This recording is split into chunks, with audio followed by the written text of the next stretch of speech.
Good morning, everyone, and thank you for joining us for this week's Grand Rounds. Whether you're here in person or joining us via Zoom, we're happy to have you here this morning. We are engaging in an intentional effort to improve equity in whose voices are heard within our department, as historically marginalized voices are often not included. As part of this work, we would like to ask that you raise your hand before speaking, both in person and on Zoom, and keep questions concise in order to allow everyone a chance to speak. Thank you for your dedication to improving equity within medicine. It is my pleasure to introduce today's speaker, Dr. Eli Adachi, who joins us from the Warren Alpert Medical School at Brown University. Dr. Adachi is a tenured professor of medical science and a nationally recognized expert in reproductive endocrinology. Dr. Adachi is a graduate of the Tel Aviv University School of Medicine and the Harvard T.H. Chan School of Public Health program in healthcare management. A former president for the Society of Reproductive Endocrinologists, the Society of Gynecologic Investigation, and the American Gynecologic and Obstetrics Society, Dr. Adachi has also served as an examiner and director of the Division of Reproductive Endocrinology of the American Board of OB/GYN. As mentor to over 50 postdoctoral trainees and fellows, Dr. Adachi is the author or co-author of close to 800 peer-reviewed publications and book chapters or reviews in general areas of reproduction, medicine, science, public health, law, bioethics, and human rights. Today, Dr. Adachi will be presenting on in vitro gametogenesis. Please join me this morning in welcoming Dr. Eli Adachi. Thank you. I guess this is my cue, right? And yes, we will be speaking about the future today, a future that will all but certainly modify IVF as we know it today. It is probably good to remember at the outset that very shortly, in 2028, we will be celebrating the 50th anniversary of IVF, which has its origins, of course, in the United Kingdom. This will nevertheless be a very important milestone for all of us to acknowledge. For those of you who are keen on history, this is the Lancet letter that at the time communicated the onset of IVF. It was titled Birth After the Reimplantation of a Human Embryo, the lead authors being Drs. Steptoe and Dr. Edwards. The baby in question, which the entire world was, of course, aware of, was Louise Joy Brown, shown here in the arms of her mother, Leslie. By 2010, Professor Edwards received the Nobel Prize for this accomplishment. Sadly, two of his major collaborators, Patrick Steptoe and Jean Purdy, were not part of the award simply because, and sadly, because by then they both passed away. It happens to be the policy of the Nobel Committee to award the prize only to living recipients. As it turns out, Professor Edwards was not well enough to travel to Stockholm. It was, in fact, his wife who traveled to Stockholm to receive the Nobel Prize. Professor Edwards ultimately passed away in 2013. The Lancet obituary is shown in this slide. He was 87 years of age at that time, and well known to me, my wife, and many of our friends.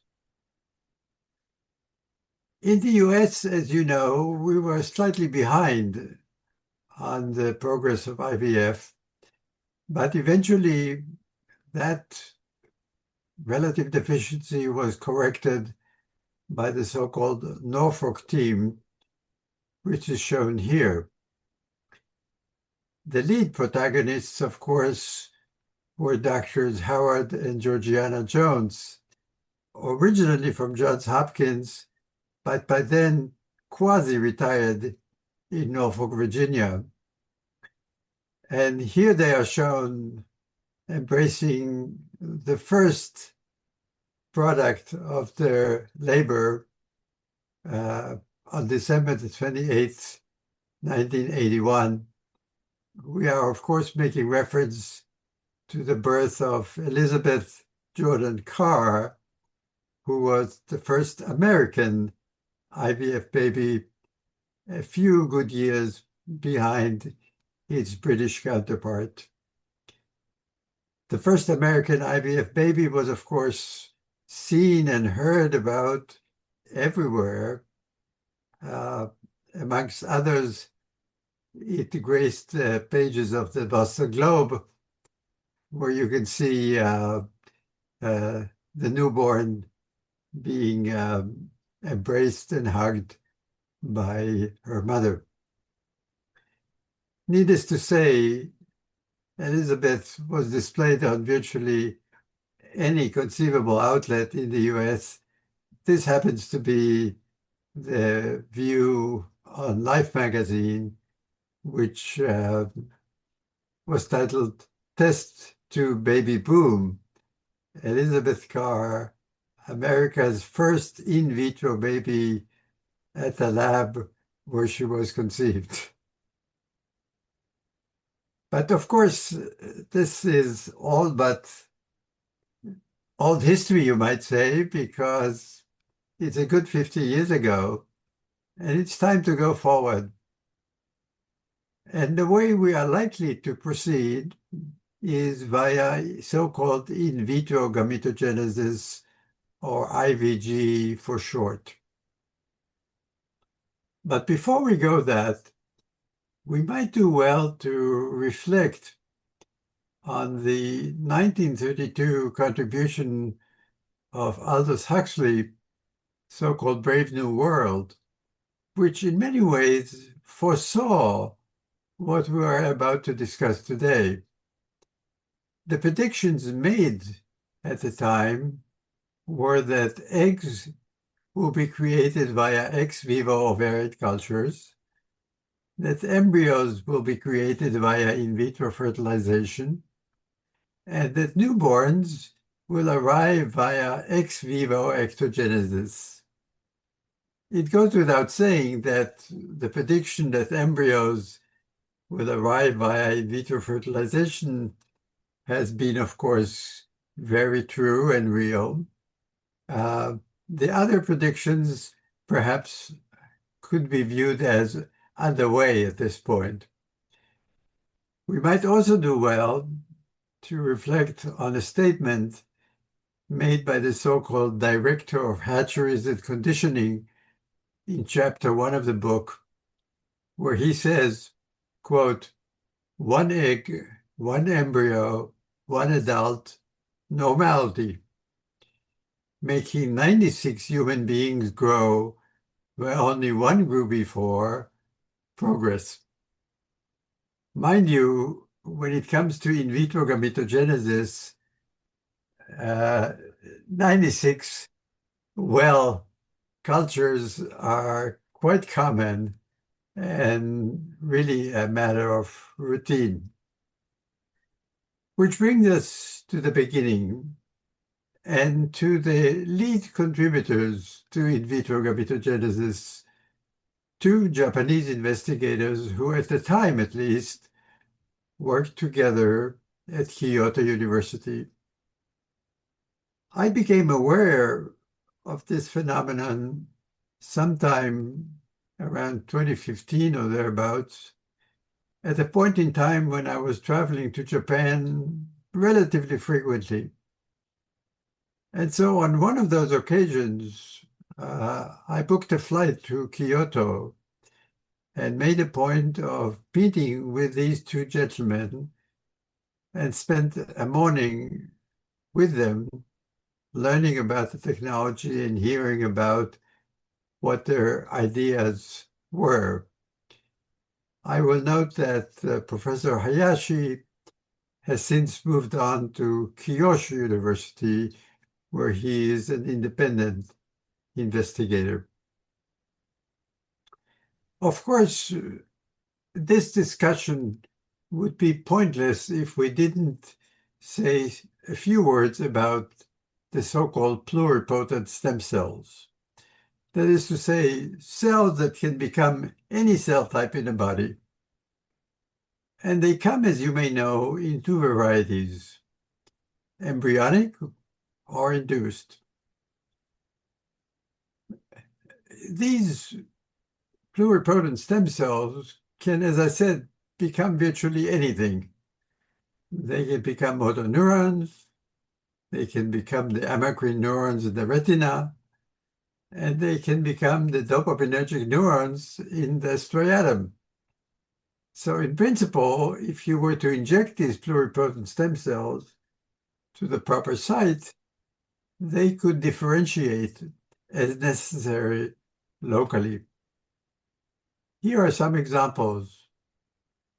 A paralyzed man received a stem cell injection into his spinal column, which enabled him, at least in part, to regain mobility. By the same token, increasing interest now exists in the possibility that stem cells could potentially correct Parkinson's disease.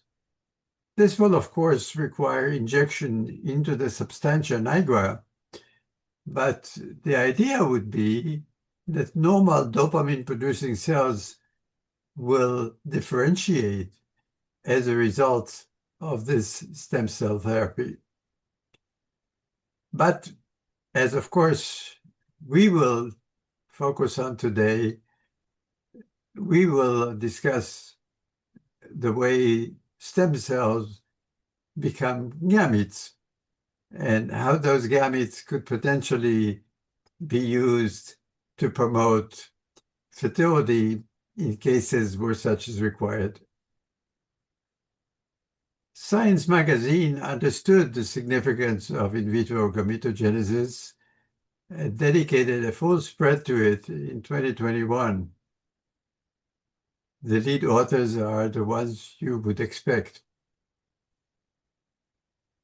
The New England Journal of Medicine, not to be outdone, commissioned a paper from Mary Herbert and Azim Surani, both from the UK, on essentially the same subject matter.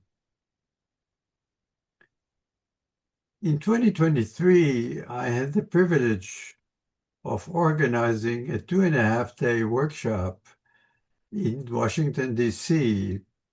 on in vitro gametogenesis, at the time of which numerous speakers addressed the issue and various facets thereof. This was referred to as in vitro-derived human gametes as a reproductive technology. The Brits, in the context of their primary bioethics organization, the so-called Nuffield Council, also put in vitro gametogenesis at the top of their agenda. When they make plans, which they do every year, to address human reproduction, they put in vitro-derived gametes at the top of their list. Yes, they were going to talk about or deal with time limits on maintaining embryos in culture, womb replacements, preconception screening, whole genome sequencing of embryos and fetuses, genome editing of gametes and embryos, and egg freezing. However, at the top of the list, they had in vitro gametogenesis. I don't have to tell you that in vitro gametogenesis is a disruptive technology. Whether or not it's achievable in a human still remains to be seen, and the likely timeline is equally uncertain. But at the core of all of this, as we alluded to earlier, really are the pluripotent stem cells and the technologies that they foster. Now, to get there, there are really two different technologies, the first of which is known as somatic cell nuclear transfer, or SCNT, which was developed in 1958 by Professor John Garden, who at the time was at Cambridge University. Sadly, Professor Garden passed away very, very recently, and this is really the first or second time I give this presentation with him no longer being with us. His seminal paper was published in Nature and involved at its core a somatic nucleus that was transfected into an enucleated oocyte, giving rise to what you might call a quasi-zygote, from which he was able to extract, specifically from the inner cell mass, embryonic stem cells. We will not be focusing today so much on embryonic stem cells because of the relative complexity of the derivation.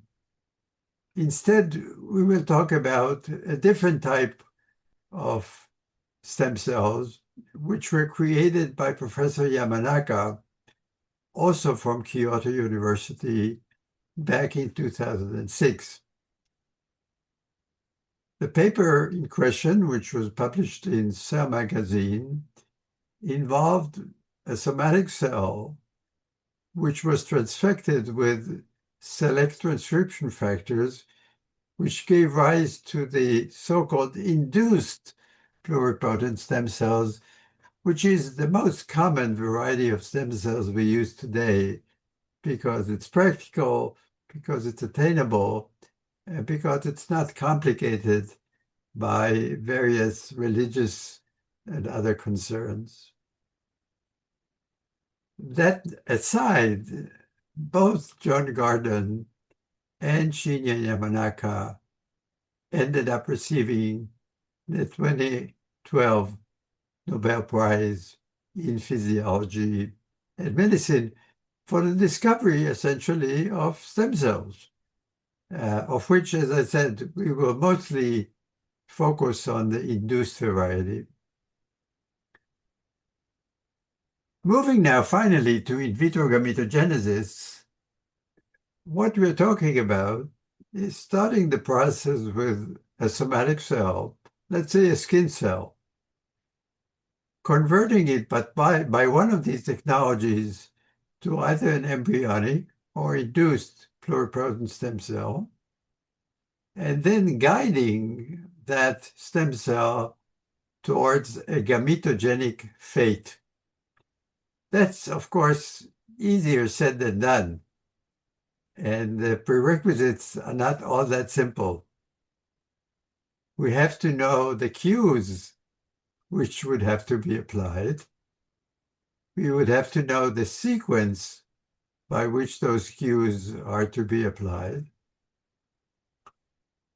We would have to know the timing of the application of the cues in question. And we would have to take into account the niche in which these cells are surrounded. I don't have to tell this audience that the oocyte is, of course, surrounded by granulosa and theca cells, and that sperm, in turn, are surrounded by Sertoli cells. And so this leads us to the beginning of IVG, if you will, which were very modest, needless to say, which is not unusual and quite true of every new technology.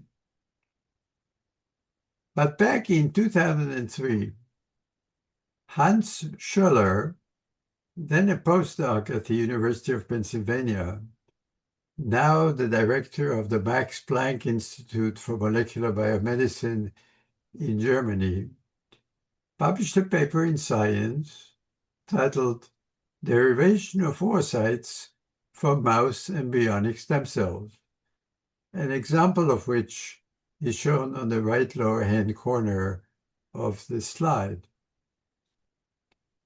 That same year, Toshiaki Noche published a paper on the pages of the Proceedings of the National Academy of Science.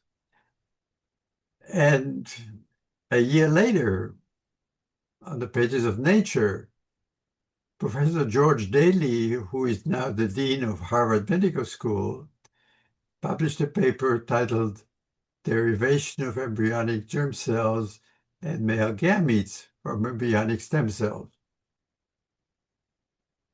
That same year, René Rejo-Pera, at the time at UCSF, published a paper titled Spontaneous Differentiation of Germ Cells from Human Embryonic Stem Cells in vitro. As those of us interested in this field began to follow its evolution, there were clearly key contributions that transpired somewhere between 2000 and 2010, mostly in lead journals like Nature, Science, and Cell. More of the same transpired between 2010 and 2020, again in high-quality journal by a growing number of investigators who were attracted to the notion of in vitro gametogenesis. And so the state of the art, you might say, in 2015 was that germ cell specification pathway, we realized at the time, is not conserved between the rodent and the human. In other words, we had to make some adjustments. We also realized that the genetic networks involved were quite distinct as well. Schematically, what that essentially amounted to is that we knew how to convert stem cells into so-called primordial germ cell-like cells, which is at the very beginning of the sequence of germ cell development. What we really didn't know is how to go from there to haploid postmeiotic mature gametes.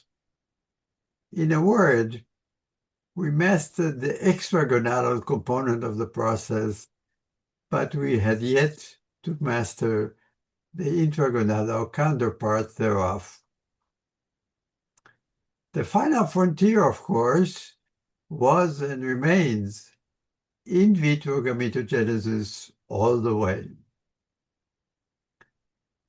That feat was finally accomplished in 2016 on the pages of Nature by one of the two protagonists I introduced you to at the beginning, Katsuhiko Hayashi. In a Nature paper titled Reconstitution in Vitro of the Entire Cycle of the Mouse Female Germline, he proceeded to take embryonic stem cells or induced pluripotent stem cells, convert them to primordial germ cell-like cells, combine them with gonadal somatic cells, and gave rise to primary oocytes, eventually M2 oocytes, which were fertilized, gave rise to a blastocyst, and needless to say, to pups. And so, for the first time in 2016, courtesy of Professor Hayashi, one could take stem cells all the way from the outset to the generation of pups.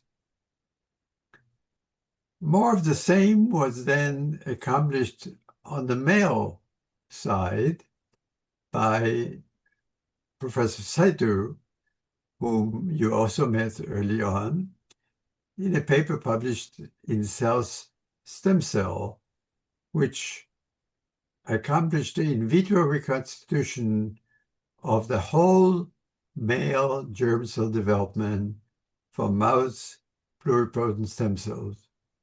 Mind you, this is all happening in the rodent, and it's in reality a long road between the rodent and the human, but the field is clearly progressing in a big way at this time.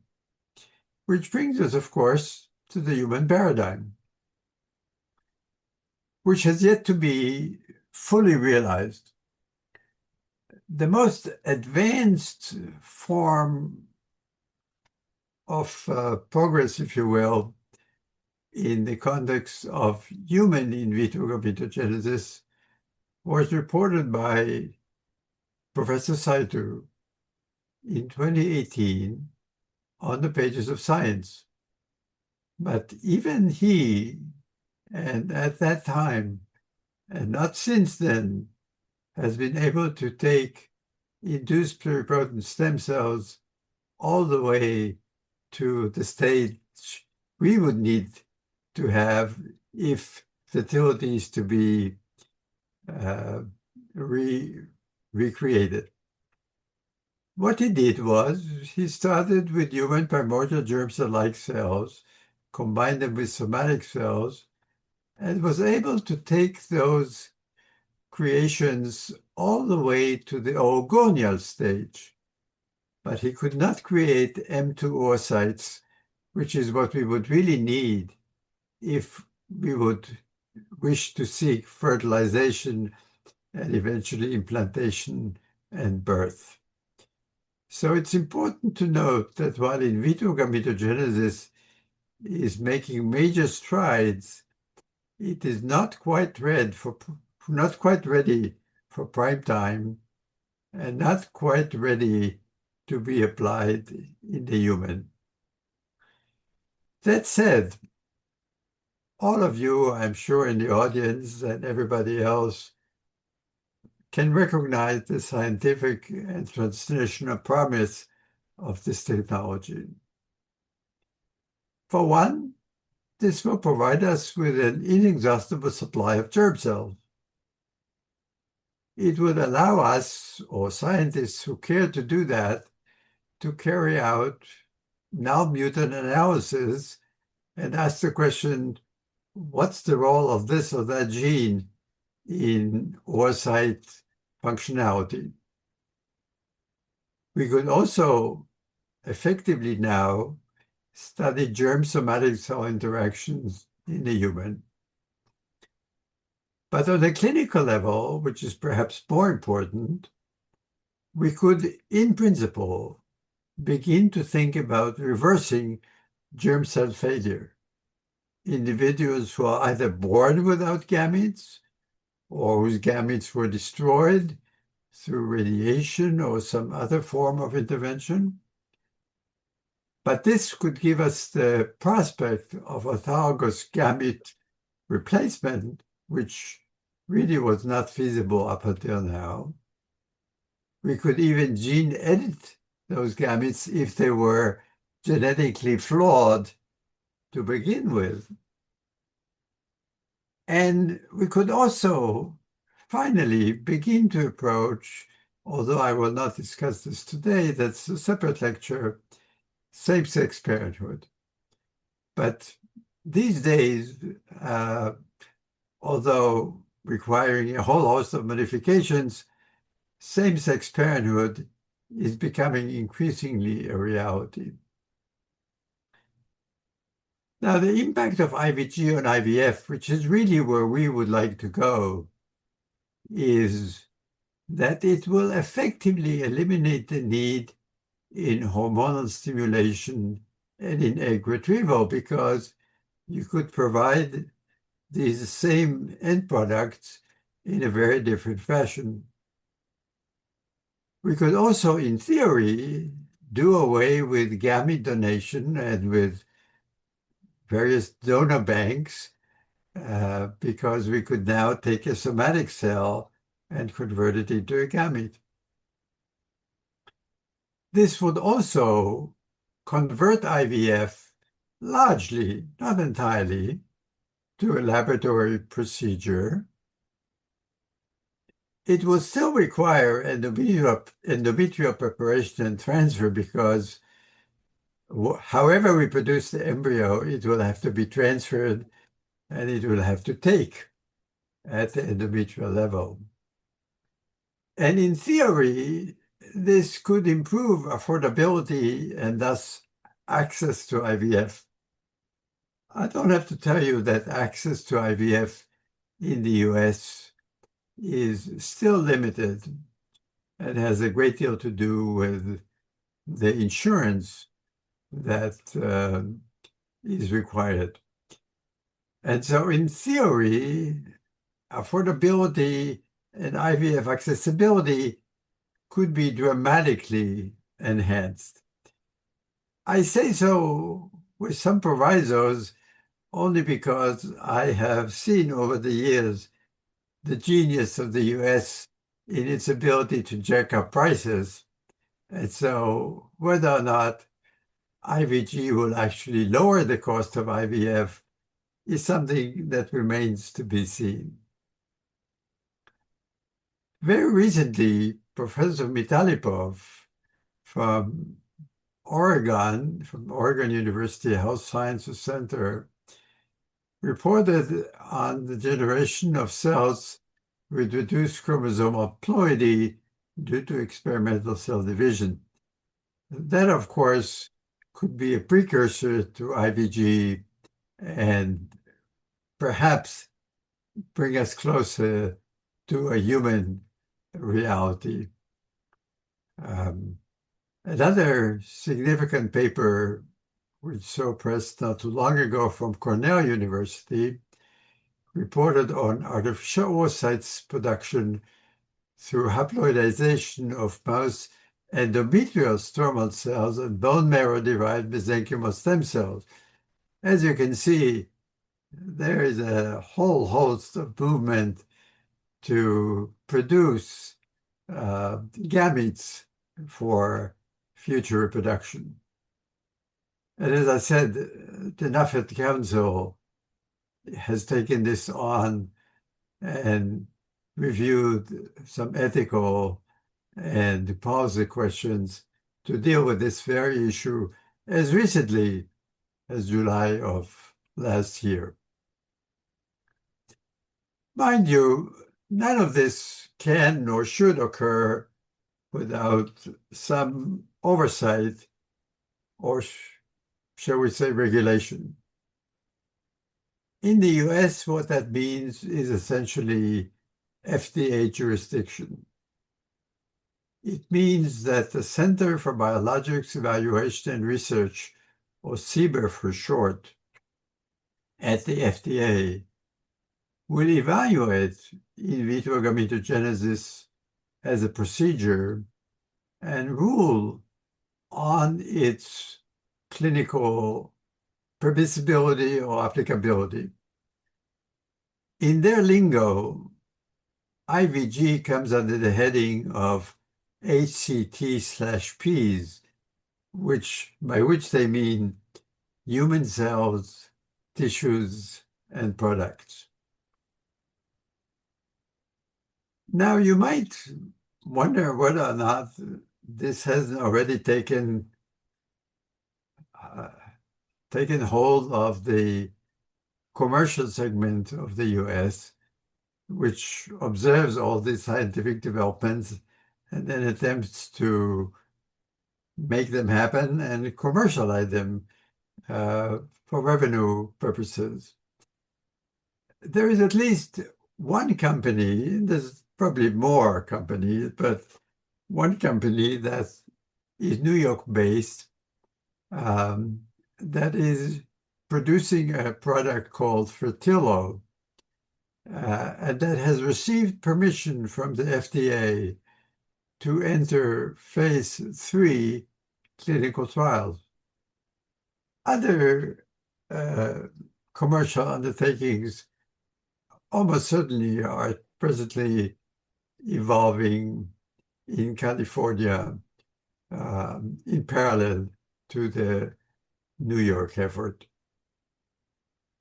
The leading promise here is really the notion of making IVF and egg freezing shorter, safer, and more effective. Specifically, to make this plain, the company compares and contrasts conventional IVF on the left-hand side of the slide with the fertility product on the right-hand side of the slide. And the key difference is that women may no longer require 12 days of gonadotropic stimulation. All they will require is 3 days of stimulation, which are primarily intended to prime the endometrium and prepare it for future implantation, but is no longer designed to produce multiple eggs that would be surgically removed.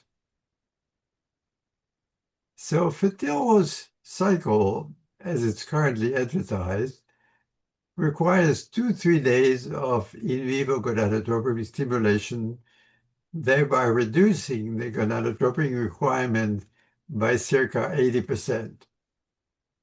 Fertillo's ovarian support cells see to the in vitro maturation of retrieved immature eggs. And as I said, Fertillo is now in phase 3 clinical trials. So, bottom line, all kinds of developments are transpiring in the in vitro gametogenesis field, but as we speak today, we still have to say, stay tuned, but be prepared. And the reason it's important to be mindful of this evolution is that definitely the younger member of the audience will almost certainly be in a position to capitalize on IVG in the course of their career. Today, as we speak, this is still a concept, a notion, and the subject of FDA-approved clinical trials. But in a matter of 2 to 5 years, there is little question but that IVG will become a reality, that IVF will no longer be quite as demanding as it currently is, and who knows what else could emerge from this remarkable development of a whole set of technologies, whether it's occurring in the US or abroad is irrelevant because, of course, we can always import ideas and import products if we have to. And so at this time, with your permission, I will close. And to the extent that there are any questions, I will, of course, be pleased to entertain them to the best of my ability. Thank you very much.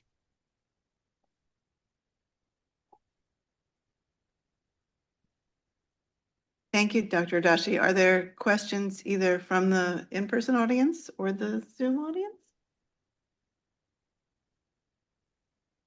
I think the idea of disruptive technology is always a little disruptive in that it makes us uncomfortable. Yep. You brought up Brave New World, which was not a good story, really, in that bad things can happen. Have you been part of the ethical discussions and could you share with us some of the safeguards that people are thinking about to keep things going in a positive way and eliminate the potential harms? Right. Well, this is if I may say so, in the long term, this is women-friendly technology because it will simplify IVF. And if the wheel turns properly, it will also improve the inclusion of women who are currently excluded for either insurance reasons, financial reasons, or other reasons. And so the way I look at this is really as a fertility-friendly technology that at some point, not too long from now, will improve the lot of infertile women who perhaps up until now are struggling to get into the appropriate sequence that will lead to pregnancy and delivery. So yeah, I really have nothing but positive things to say about this technology. The information that other people contributed can be readily reviewed in the 2.5-day symposium that, if you remember, I was in a position to organize under the auspices of the National Academy of Medicine in Washington, D.C., only 2 years ago. And that information has been published, is available, and I'll be glad to share that insight with anybody who wishes to read some more about this phenomenon and how well over 20 investigators view this development and its future.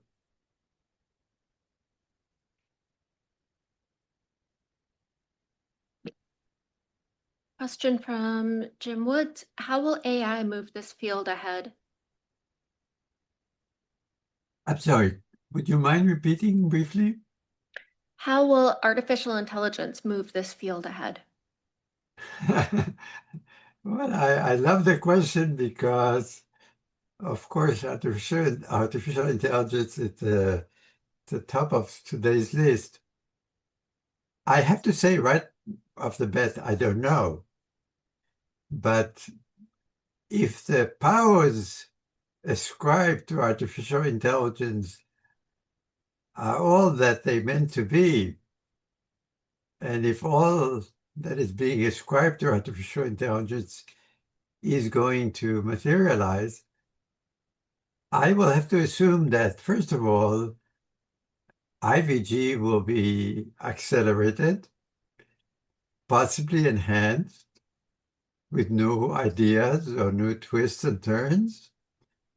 But one way or the other, I would think this will be a positive, favorable influence on the development of IVG and thereby on the fertility field. From Ron Wood. Fabulous presentation. There is a new regulatory emphasis on non-animal methods in drug development. Could you discuss potential impacts on developmental toxicology? Yeah, I don't think I can say a whole lot about toxicology, but there's no question that that will have to be part of the overall review of in vitro derived gametes. And this, as you point out, an issue that cannot be ignored. And so I can only say, by all means, anything and everything that you can throw at IVG that will ensure its safety, efficacy, is welcome and I would argue even essential. Dr. Miller?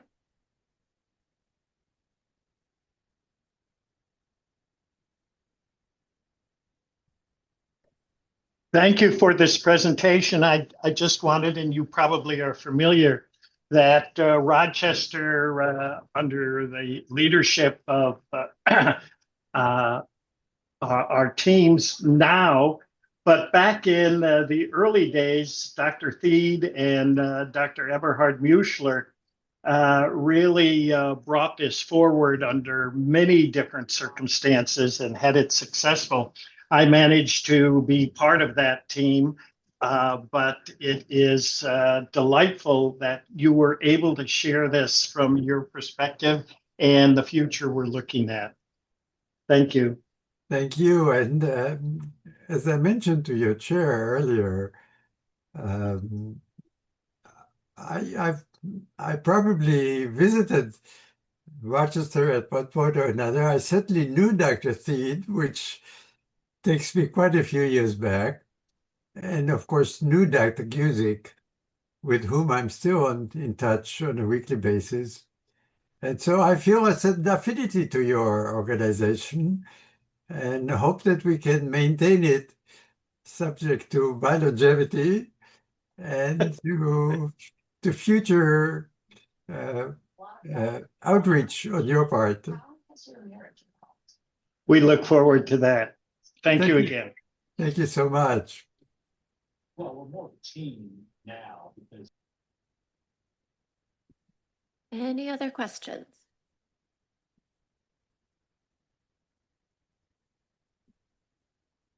All right. Well, thank you so much, Dr. Adachi. It was a fantastic talk. Oh, wait, no, we've got one more question.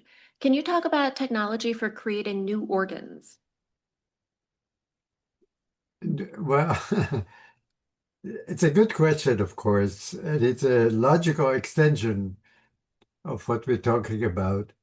It seems the program was solely focused on gametes, but the point about other organs is well taken. This technology or variants thereof could well be applied to organogenesis, if you will.